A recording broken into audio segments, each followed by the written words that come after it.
In 1996, a discarded piece of consecrated bread in a small parish in Buenos Aires turned red, then fleshy. A forensic pathologist examined the sample blind. No religious context, no explanation of where it came from. What he found inside that tissue would later match a sample taken from a different country, a different century, 1,200 years earlier. Skeptics have a reflex response to stories like this: medieval folklore, unverified legend, pious exaggeration repeated by people who wanted it to be true. But what happens when the sample doesn't go to a priest? It goes to a laboratory, and the examiner has no idea what they're even looking at.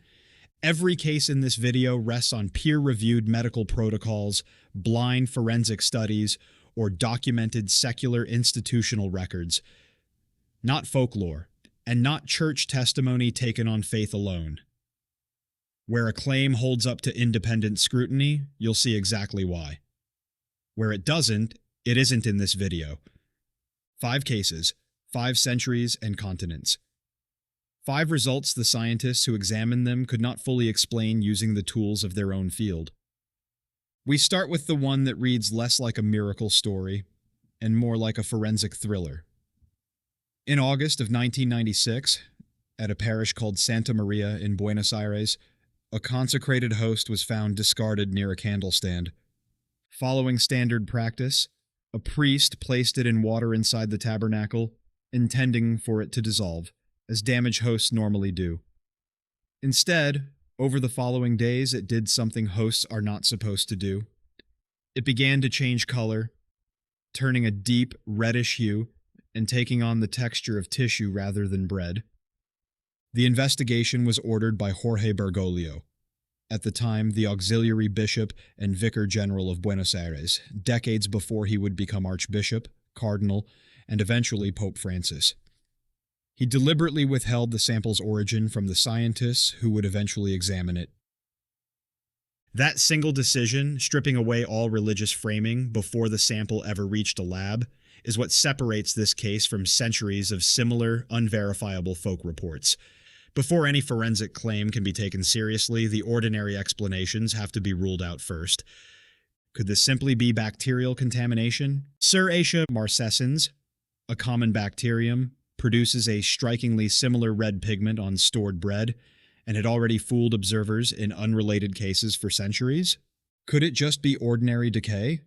Starch and moisture breaking down into an unremarkable, if unpleasant, biological mess? Or, more cynically, a local hoax staged for attention? These were not fringe questions. They were the first questions any credible lab would need to answer before taking the sample further. The climate mattered too. Buenos Aires in late summer is warm and humid, precisely the conditions under which bacterial red pigmentation spreads fastest on organic material. In 1999, blind samples from the transformed host were sent to Dr. Frederick Zuga, the former chief medical examiner of Rockland County, New York, and a professor at Columbia University with decades of forensic pathology experience. Zuga was given no context. No mention of a church, a host, or an investigation. Just a biological sample, and a request for analysis. Under the microscope, what he identified was human myocardial tissue, heart muscle, specifically from the wall of the left ventricle, the chamber responsible for pumping oxygenated blood to the entire body. Embedded in that tissue were active white blood cells, intact and structurally consistent with a living inflammatory response. His conclusion: this tissue came from a heart under extreme physical stress, consistent with the kind of trauma seen in a person whose heart had been beating and suffering shortly before the tissue was taken. Zuga documented his findings in his own written report, not a peer-reviewed journal publication, which is worth being upfront about. What he stated in it was that in 3 decades of forensic practice, he had never encountered a sample behaving quite like this one. Here is where the case leaves the realm of ordinary decay entirely. White blood cells removed from a body and left in an uncontrolled, non-refrigerated, liquid environment normally break down within hours to, at most, a couple of days. It is one of the most basic, predictable facts in forensic biology. This sample had been sitting, untouched, for years, since 1996, before Zuga B examined it in 1999, and the white blood cells inside it were not just present. They were structurally intact. Forensic testing also confirmed the tissue carried type AB blood, a detail that, on its own, means little. But hold on to it, because in a laboratory more than 8,000 miles away, examining a sample 12 centuries older, another scientist was about to find exactly the same thing. Around the year 750 AD, in the town of Lanciano, Italy, a Basilian monk was celebrating Mass while wrestling with private doubts about the doctrine of the real presence. The belief that the bread and wine used in the Eucharist become the actual body and blood of Christ. According to the account preserved by the local church, at the moment of consecration, the host visibly turned to flesh, and the wine inside the chalice separated into 5 distinct coagulated clots of blood. The relic was preserved and displayed in Lanciano for the next 12 centuries. It survived an earthquake, a monastery fire, and a Napoleonic-era suppression of religious houses that scattered or destroyed countless other relics across Italy. This one kept being preserved and kept being put back on display.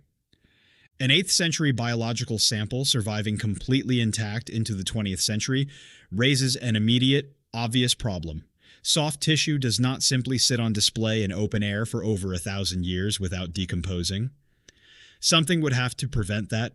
Mummification chemicals, embalming fixatives, or some later added preservative meant to keep the relic presentable for pilgrims. If any trace of artificial preservation turned up in the tissue, the entire case would collapse instantly. There is also a simpler possibility worth naming, that this isn't actual heart tissue at all, but some other ordinary organic substance mistaken for it by observers without modern lab equipment. In 1970, following formal permission from church authorities, Dr. Odoardo Linoli, a professor of anatomy, histology, and clinical chemistry, conducted a full scientific examination of the relic. Linoli confirmed the tissue was genuine human heart muscle, specifically endocardium and myocardium, the inner lining and thick muscular wall of the heart. Critically, chemical testing found no trace of any preservative, fixative, or embalming agent of any kind. Whatever had kept this tissue from decomposing for over 1,000 years, it was not the result of a documented preservation technique available in the 8th century, or in any century since. Blood typing on the sample returned the same result found in the tissue's clotted remnants, type AB.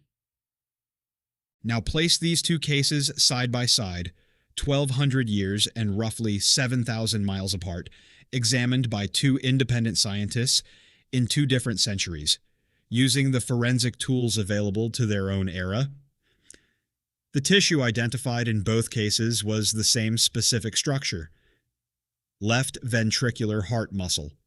The blood type identified in both cases was the same, type AB, a type carried by roughly only 3 to 4% of the world's population. Also, the same blood type found on the Shroud of Turin, the supposed burial cloth of Jesus Christ. Neither scientist knew the other case's specific findings when conducting their own examination. Neither sample had been treated with anything that could explain its survival, its composition, or, in Buenos Aires' case, its cellular activity, years after collection. 2 results. 1. Unexplained pattern. In December of 1531, an indigenous man named Juan Diego presented Bishop Juan de Zumarraga in Mexico City with a coarse cloak, a tilma woven from maguey cactus fiber, the rough, commonly available textile of the era. According to the account, as the cloak was unfolded, an image of a woman, venerated since as Our Lady of Guadalupe, appeared on its surface. That cloth has remained on continuous public display in Mexico City for nearly 500 years. It has survived a nitric acid spill directly onto the fabric in 1791, and a 1921 bombing that destroyed the marble altar in front of it, leaving the cloth itself undamaged. The simplest explanation is also the most obvious one. Maybe this is a painting. A skilled native or colonial artist using locally available mineral pigments applied to canvas with a brush and perhaps sealed with a protective varnish to help it last. If that's true, the physical evidence should show exactly what any painting shows: layered pigment, visible brushwork, an underlying sketch, and a coating to protect it from the elements. 16th century Mexico had skilled indigenous and mestizo artists fully capable of producing convincing devotional images. There's nothing implausible, on its face, about a painted origin. In 1979, infrared photographic analysis conducted by Philip Callahan, a biophysicist and entomologist who had adapted imaging techniques used in aerial and satellite photography, examined the image at a level no visible light inspection could reach. The scans told two different stories depending on where they looked. The gold sunburst, the moon, the angel at the base, the decorative tassels, those showed exactly what a painting should show: layered pigment and visible brushwork, added by hand sometime after the original image existed. The central figure itself was different. No underdrawing, no sketch lines, no visible brushstrokes, no layering consistent with a hand-painted image built up over time, and no trace of a protective varnish or sealant of any kind, despite hanging unprotected from smoke, humidity, and handling for centuries. That absence matters because of what the cloth itself is made of. Maguey cactus fiber, untreated, typically degrades and becomes brittle within decades, not centuries under normal conditions. This specimen shows no significant cellular breakdown after nearly 500 years. The weave itself shows no sizing, no protective ground layer, and no evidence of treatment to resist rot using any method available in the 16th century. The most scrutinized detail on the entire cloth is smaller than a fingernail. The eyes of the figure depicted.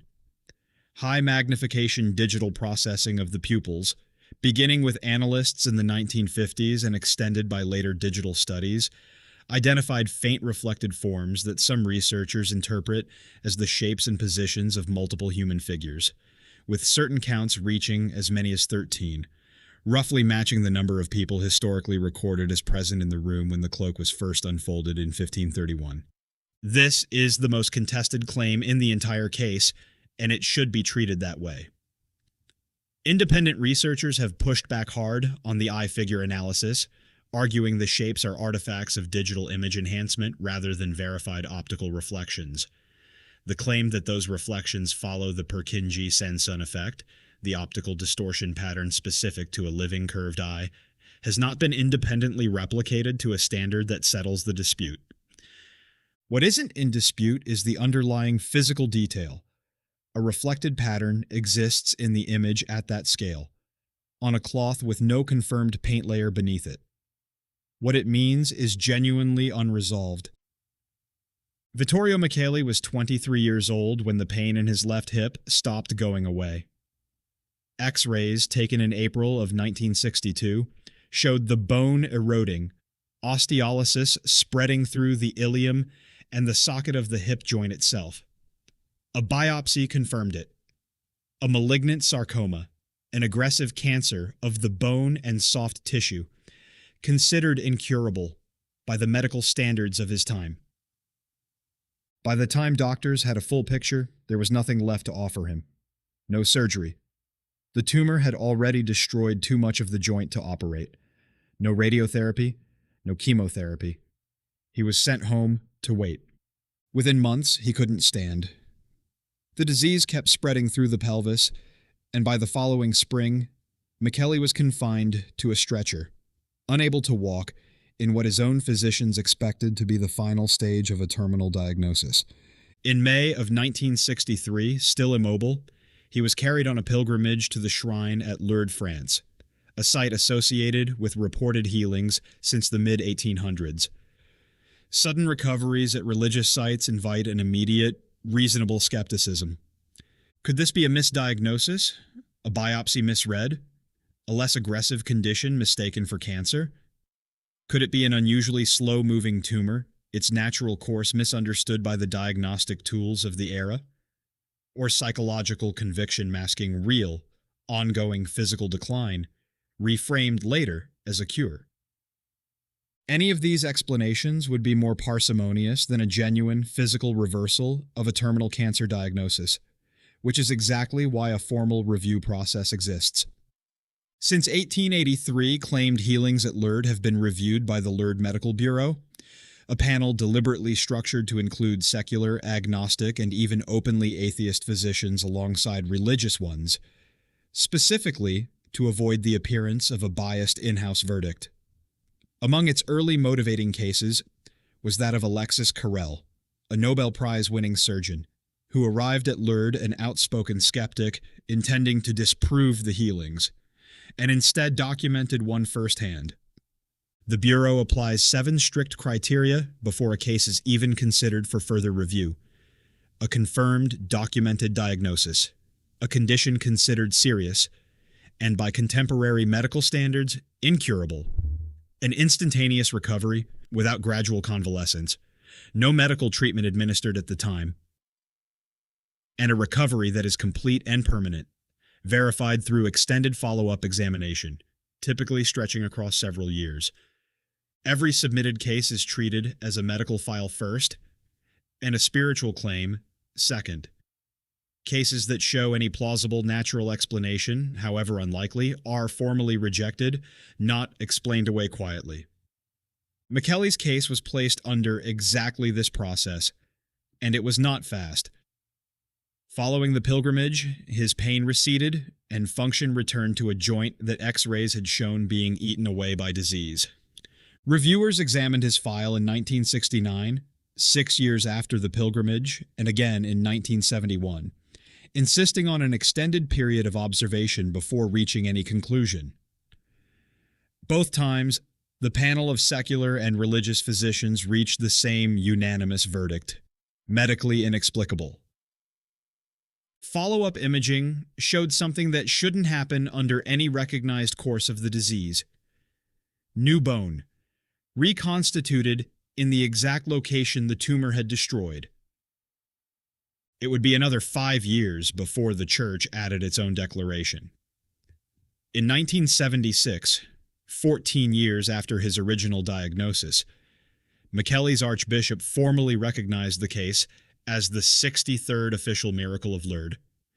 Since the Bureau began keeping formal records, more than 7,000 claimed healings at Lourdes have been submitted for review. Of those 7,000, only 70 have ever satisfied all 7 criteria completely enough to be formally declared medically inexplicable by the panel's own secular and religious doctors combined. Micheli's case was one of them, and unlike most cases in this genre, it doesn't rest only on a medical file and church testimony. It's documented in a peer-reviewed medical journal, examined by researchers with no religious mandate to reach any particular conclusion. A sarcoma-eaten hip joint that, by every available scan, rebuilt itself. 99% of submitted claims get filtered out.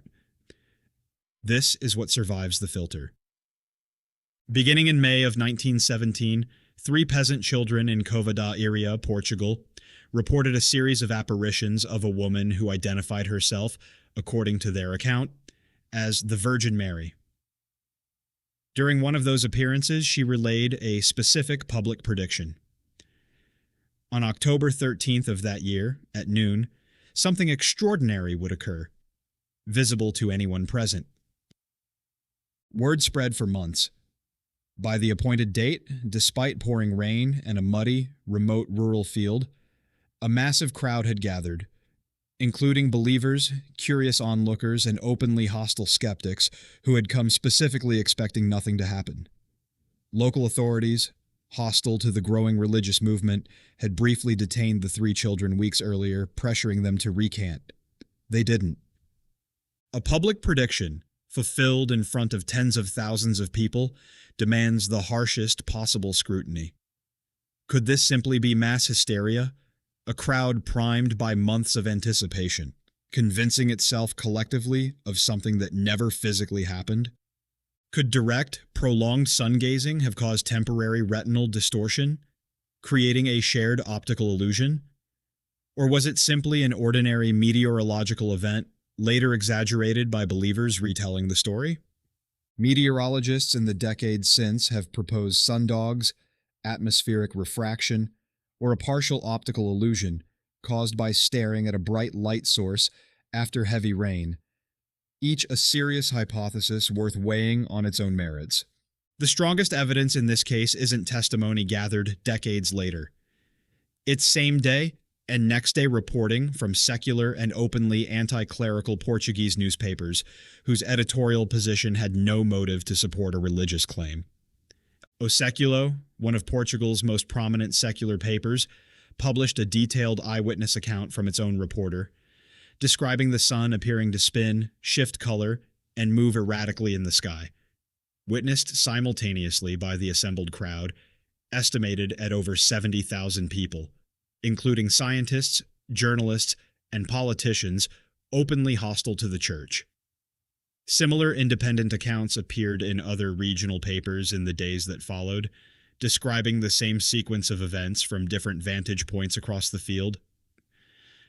Multiple independent accounts, again including hostile press sources, also described something else. After hours of heavy rain, the soaked clothing of the crowd, and the surrounding muddy ground reportedly dried rapidly within minutes, an effect witnesses described as occurring across the field. Reports describing the same visual phenomenon were later collected from witnesses positioned well beyond the immediate crowd, accounts sometimes cited across a wide radius from the site, though these second-hand reports rest on less rigorous documentation than the same-day press coverage from the field itself, and should be weighted accordingly. One honest complication belongs here too. No observatory or astronomer anywhere else in the world recorded any actual anomalous solar activity that day. If the sun itself had physically moved, that absence of outside corroboration would be difficult to explain. It's the strongest argument for treating this as a shared atmospheric or perceptual event, experienced by a large, expectant crowd, rather than a literal astronomical one. And it deserves to be said plainly, rather than left out. What remains undisputed is the historical record itself. A mass, publicly predicted event, documented in real time by secular and openly anti-clerical press who had every institutional reason not to confirm it. Whatever produced what tens of thousands of people simultaneously described, it happened on the day and at the hour it was predicted to, and that timing is the part no natural explanation, mundane or otherwise, fully accounts for. 5 cases. A blind forensic study in a modern lab. A 1,200-year-old sample with no preservative and a matching blood type. A cloth that resists both paint and decay. A medical bureau built specifically to reject false claims that still couldn't reject this one. A predicted public event confirmed by the very press that wanted to disprove it. None of these cases prove a theological conclusion on their own. That isn't what a forensic examination can do, and it isn't what this video is claiming. What each case does establish is narrower and in some ways more interesting. A physical, documented anomaly examined under the standards of modern secular science that the examining scientists themselves, using the full toolkit of their own discipline, could not fully explain. That's a narrower claim than science proves miracles, and a more defensible one. What science actually shows, case after case, is the limit of its own explanatory reach when it runs into these 5 specific pieces of physical evidence. If this kind of evidence-first investigation is what you come here for, subscribe. And in the comments, tell us which of these 5 forensic findings surprised you the most.